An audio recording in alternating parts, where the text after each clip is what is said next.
The world's largest 10 palaces. The White Palace is not only one of the top 10 palaces in the world, but also one of the top 10 palaces in Taiwan, with a total cost of 3 billion yuan. The first place is bigger than a country, and 99% of people don't know. Palaces have been symbols of power since ancient times, but many people might not know how spectacular the world's largest palaces are. According to statistics, the world's 10 largest palaces today cover an area of over 4 million square meters, which is equivalent to 560 football fields. Some of these palaces have thousands of rooms and can even accommodate tens of thousands of people. These palaces not only showcase the pinnacle of public welfare at the time, but also witness the decline of dynasties, carrying countless legendary stories. Today, let's follow the world's most popular and take a look at the 10 largest super palaces in the world. 10th, Alianqiu National Palace. When you stand at the coastline of Abu Dhabi, a huge building, like a fairy tale, will catch your eye. That is the Alianqiu National Palace. Its building area is more than 380,000 square meters, equivalent to the size of 53 standard football fields. The entire building is dominated by white tiles and stone tiles, and the appearance is flawless. When you really step into it, you are greeted by a huge central roundtable hall. The hall is 100 meters long and 100 meters wide, and the central roundtable diameter is an amazing 37 meters. It is said to be one of the most magnificent palaces in the world. Beneath the entire palace, there is a huge lantern made of 350,000 Shihualuo-era crystals. It's like a golden Milky Way falling into the world. Not only that, but every door in the palace is decorated. It is made of solid maple wood and carved with 23 carats of gold. It takes 350 hours to make. In addition, the walls, floors, and ceilings are covered with more than 5,000 unique Arabic traditional patterns. Every detail is full of craftsmanship and exquisite memory. At 7:30 p.m. every night, there is a stunning light show outside the palace. The whole building, under the dazzling light, tells the past, present, and future of Alianqiu. The light show lasts for 15 minutes. Through the combination of light and sound, people seem to travel through time and space, witnessing the glorious journey of Alianqiu from a desert to a world-class power. The two wings of the palace have their own unique functions. The East Wing is a living library with more than 50,000 books, covering all aspects of Alianqiu's history, politics, and social development. In this intellectual home, you can also see three major religious classics. They are the Ancient Lantern Sutra, the Holy Scripture, and the Great Way poetry. This symbolizes the tolerance and respect for different cultures and religions in Alianqiu. There is also a sculpture in the palace named Quanli Jian, derived from the classic quote of Alianqiu's father, Jaya Deben, Sultan al-Nahayang, "Wealth is not money or oil, but the power of the people."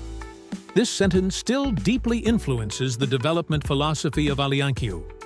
As for the West Wing of the palace, it is where Alianqiu's highest-level decisions are made. The Cooperation Spirit Hall is the venue for Alianqiu's Supreme Commission and cabinet meetings. It is also an important meeting hall for international summits, such as the Arab League. Additionally, the Presidential Banquet Hall, which accommodates important presidents from all over the world, is also here. The 149,000 silver, crystal, and porcelain objects built for the palace are displayed in the hall. Each one shows the ultimate pursuit of Alianqiu's etiquette and hospitality. In general, the cultural value of Alianqiu National Palace far exceeds its architecture. In 2019, it was selected as one of the 20 landmarks with the highest cultural and artistic value in the world by Hotel and Restaurant. In 2020, it was nominated for the World Tourism Award as the best cultural tourist attraction in the Middle East. This is not just a palace, it is also a living legend. 9th, Madrid Royal Palace. The Madrid Royal Palace is not only the official residence of the Spanish royal family, but also one of the largest and most gorgeous palaces in Europe. It occupies an area of 135,000 square meters and has 3,418 rooms. This amazing scale truly makes the 2,300-room Versailles Palace and the 775-room Palace of the White Golden Duke stand out. Now, although the Spanish king no longer lives here, the Madrid Royal Palace still bears the glory and splendor of this country. It witnessed hundreds of years of dynasty changes and power shifts, as well as the glorious years when Spain once invaded Europe. Back in the 9th century, the Moors built a fortress called Alcazar to resist the attacks of the Christian kingdom. Hundreds of years later, the Spanish royal family took over this building and transformed it into a palace. However, on Christmas Eve 1734, a sudden fire turned this medieval palace into ashes. Fiery flames devoured countless precious artworks, and the royal family lost their home. At this time, the Philippine warriors decided to build a new palace on the ruins, and it became a Versailles Palace, which was enough to defeat France. Thus, the Madrid Royal Palace was reborn in 1755. It completely broke away from the shadow of medieval castles and became a symbol of the luxury and power of the papal dynasty. Entering the palace, you will seem to step into the glorious years of the 18th century Spanish Empire. White marble, gold-plated decorations, ceiling murals, giant lanterns, every detail is full of the dignity and luxury of the royal family. There are a large number of world-class artworks here, including paintings by masters such as Caravaggio, Goya, Velázquez, and other artists. In addition, the palace also houses the world's only complete set of Stradivarius violins. Spanish kings' armor and weapons are also on display in all their glory. Although the Spanish royal family has moved to the Salsuera Palace today, the Madrid Royal Palace is still an important political and cultural center of the country. For example, this place is still used for state-level formal ceremonies. Every time the red carpet is laid, it still symbolizes the noble status of the Spanish royal family. Every afternoon, the royal guard changes shifts in front of the palace. The scene is solemn and ritualistic, allowing visitors to feel the prestige of the royal family firsthand. No wonder it still attracts more than 1.5 million visitors every year. From the palace of the Moorish Boré to the palace of the Habsburg dynasty, and then to the splendor of the Pope's dynasty, this palace bears a millennium of historical changes, witnessing the prosperity and decline of the Spanish Empire. If you come to Madrid, don't miss the biggest and most glorious palace in Europe. It will take you into the dream world of the Spanish Golden Age. 8th, Caserta Royal Palace. The Caserta Royal Palace, located in Campania, Italy, is the Italian version of the Farnese Palace. In 1752, King Charles VII of Naples decided to build an unprecedented palace, not only to surpass any palace in Europe, but also to stay away from the coast to avoid maritime threats to Naples. Therefore, the palace, which is almost twice the size of the Farnese Palace and stands at 138,000 square meters, was born.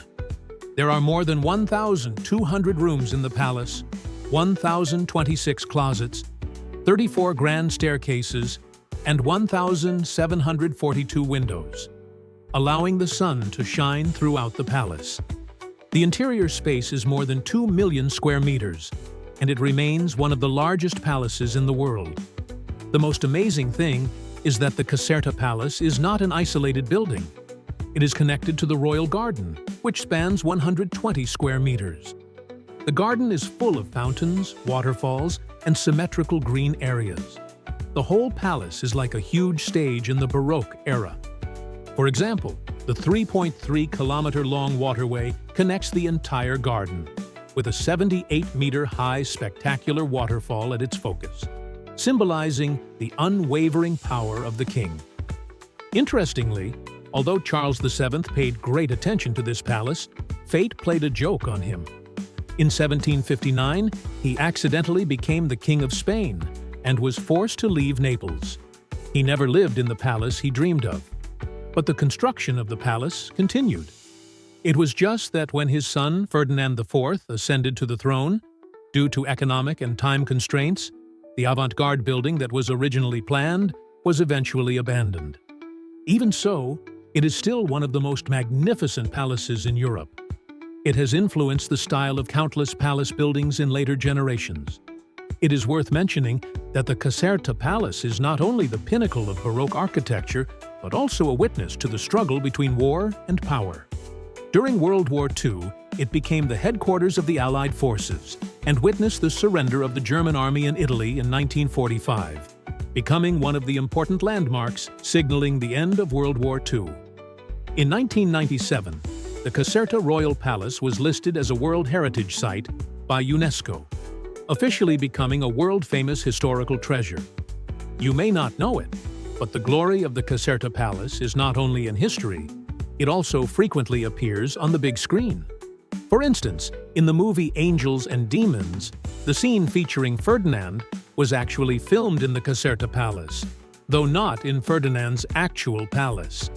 The Caserta Palace's luxurious interior also inspired the beautiful palace scenes in Kaiserlin Land, a play about the Queen of Russia. Today, the Caserta Palace is not only one of the most popular tourist attractions in Italy, but also the pinnacle of European royal architecture. It not only tells the ambition of the dynasty, the ultimate architecture, and the history of war, but also provides a visual feast for every visitor. 7th, Marble Castle.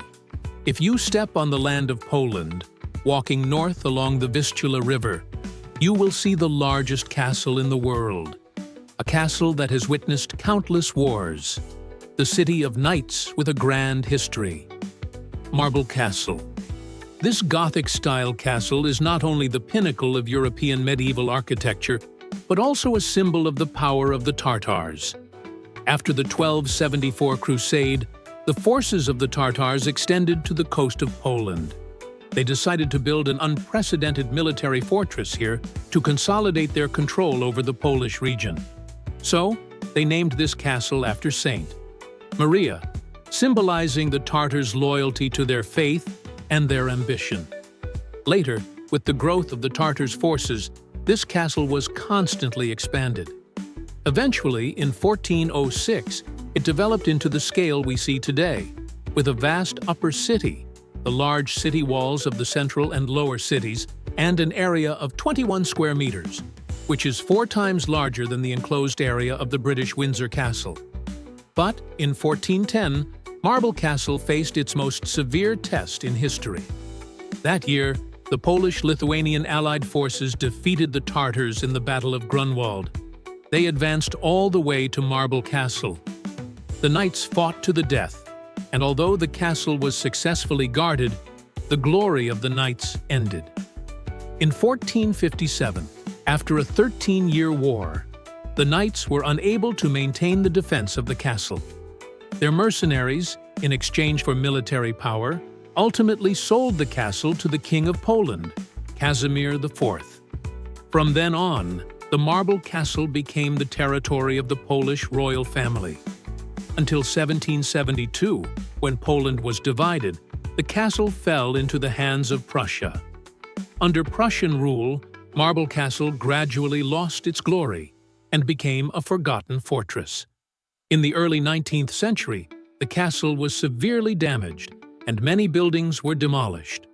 Fortunately, the rise of Romanticism led people to recognize the value of this castle again, and the Prussian government began a large-scale restoration project, which made the castle shine once again. However, this glory didn't last long. Soon, during World War II, the Marble Castle fell into ruin again. In 1945, during the Battle of the Soviet Red Army against East Prussia, the Marble Castle was almost completely destroyed. After the war, the Polish government spent decades restoring the castle, and in 1961, the establishment of the Castle Museum marked its return to its prestigious status. In 1997, Marble Castle was listed as a UNESCO World Heritage Site. The Marble Castle you see today formed by the upper, middle, and lower cities, with walls and fortified walls, takes you right into the Middle Ages. It's hard to imagine that at one time, up to 3,000 knights were stationed here. You can see their conference halls, armories, and the magnificent Knight Banquet Hall. The water supply system and underground passageways, also known as engineering marvels, allow you to walk through dark tunnels, imagining whether the knights rode here centuries ago. Sixth, the Forbidden City. In the center of Beijing, a huge red wall, the Golden Horse Architectural Group quietly stands. The Forbidden City has witnessed the rise and fall of 24 emperors. It's like a living history, a 600-year-old maze of an empire that was never truly settled. Back in 1402, Emperor Ming Chengzhu ascended to the throne as Emperor Yongle, but his heart was never at ease.